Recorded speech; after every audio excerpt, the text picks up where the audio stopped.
Okay, there's so many strategies we can take to, avoiding infidelity in marriage. The first one is to have for couples to have open and honest conversation, communication.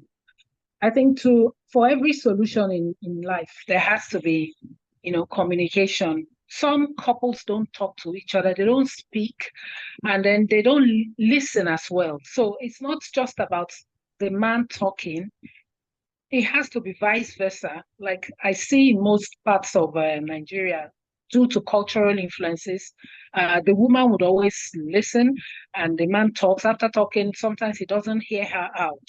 So you now have a one-sided conversation. So couples have to engage in both talk, speaking their mind.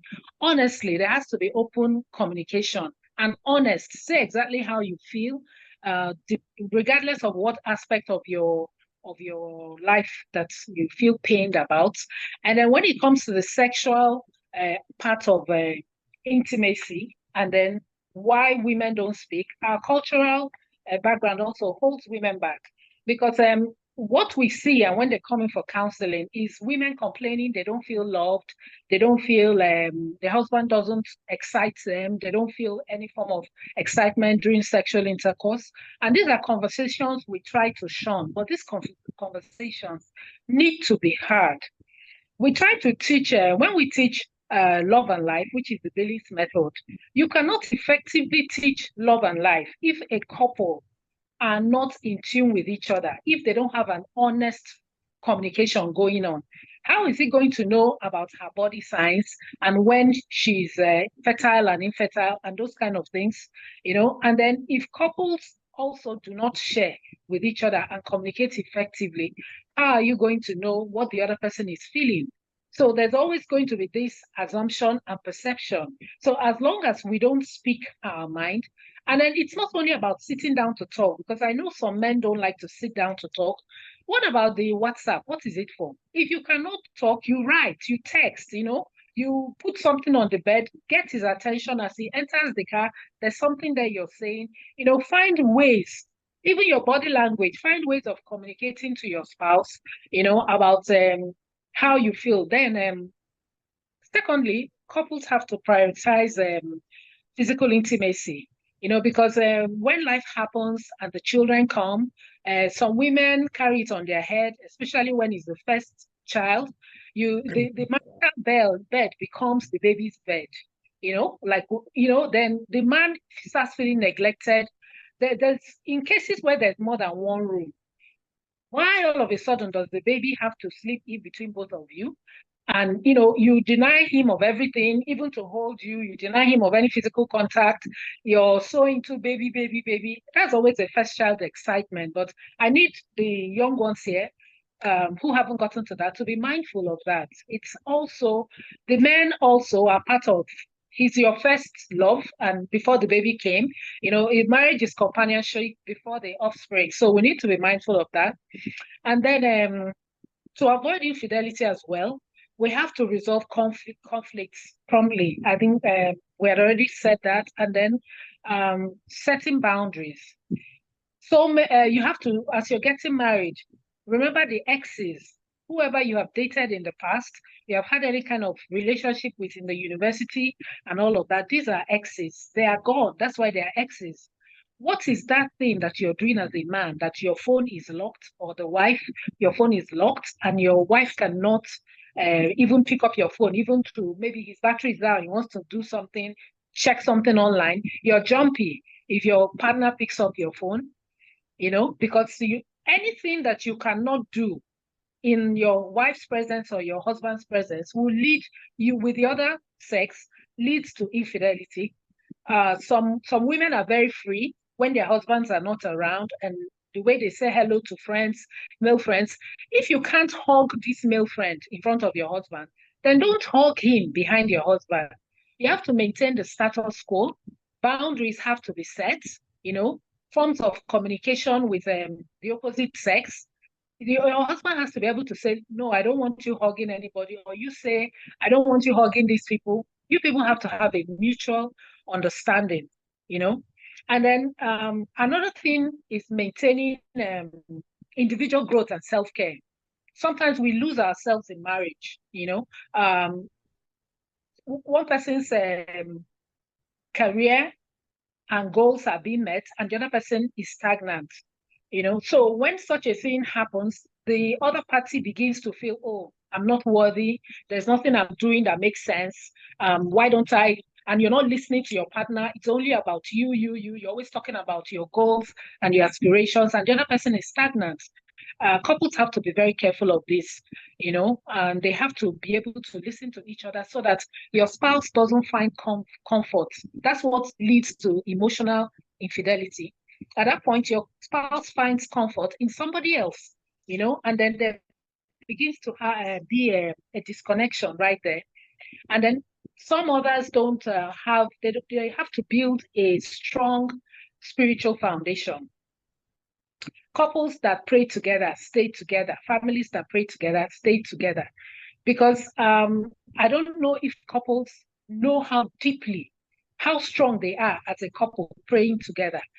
I know, over time, I know some men don't like to pray for long. It's not about the length of time. It's about the purity of your heart as you speak to God as a couple, and about what you're saying together as a couple, to God. That's what matters.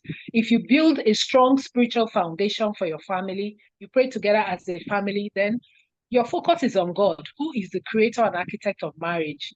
And he will help you to continue to surmount challenges that come. Then another thing is that we don't appreciate each other. Some couples, you take each other for granted. You don't speak positively to each other's lives. You don't show attitude or appreciation. You're coming back from work, just buy him a bottle of granules. It's appreciation, It's words that you can use to appreciate. You can do something special that he likes. You can surprise him during his birthday, and it's not only financial. Even if you don't have enough money, you can surprise him with little things.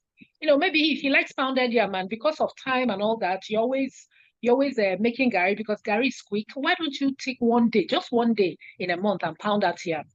That's also a sign of appreciation. And for the men, sometimes the women go to all lengths to make themselves look beautiful and all that, especially women when they're coming back from salon. If you don't know, let me tell you right now, any woman that is coming back from the salon and the husband doesn't say your hair is looking nice, you're looking for trouble. Honestly, you're looking for trouble. Just tell her hair is looking nice. It doesn't take much out of you, So being able to appreciate each other also helps to prevent this kind of issues in family. And then you have to build a supportive community. Have what they call it's called couple goals. Find couples that have the same interests with you, do stuff together. So you surround yourself with a positive group, a positive accountability group. If you have a friend who is promiscuous, she's not going to stop you when you want to be that. If your husband has friends who always drink and harmonize, they're not going to stop him. So as a couple, see that you have people within your network who you're socializing with, who you're having fun with. And as finances allow, you can even take vacations together with them or go see a nice movie or something, go play a game. Even in the neighborhood, you can, like in my neighborhood where I live, there are couples that walk together, morning walk. It doesn't take 1 naira. That one, you can't say, I don't have money. They come out as couples. You see them, 3, 4, 5 couples. They are walking 1 hour, 30 minutes in the morning. Sometimes during the weekends, they come out. And, this type of groups, continue to foster positivity and nurturing the home, And then there's a case I want to share here, where there's keeping romance alive. Many of us in our marriages some have been married for, immediately it's past the first 5 years, we begin to think that there's no need to keep romance alive. We begin to think there is no need to have your own time when the children are there. Especially the women, it's always children, children. Look, these children will leave you. Like my own have left me. They've left me, and they've left us. So if I wasn't, it's 31 years, and if I didn't have a friendship with my husband, honestly, I don't know what we'll be doing now. It's coming to everybody. The longer the marriage, the more intimate both of you should become and not draw apart. So it's very important that in your marriage you're able to keep your romance, text each other, share jokes, all those jokes you used to share, revamp your memories that you have. Oh, remember what we did? Have special moments, like if it's your wedding anniversary. Even if you don't have money, don't let it just pass like that. Do something remarkable, something wonderful that you can always remember, do your wedding anniversaries, and you can build your own traditions as a couple. There must be something. Maybe during your wedding anniversary, you go to mass. From mass, you go somewhere else. Do something that's quickly yours. Marriage. And then also, I want to add, we have to engage in, we have to practice self-reflection and accountability in our marriages. You are what you bring to the marriage. Just as an individual, you can't give what you don't have.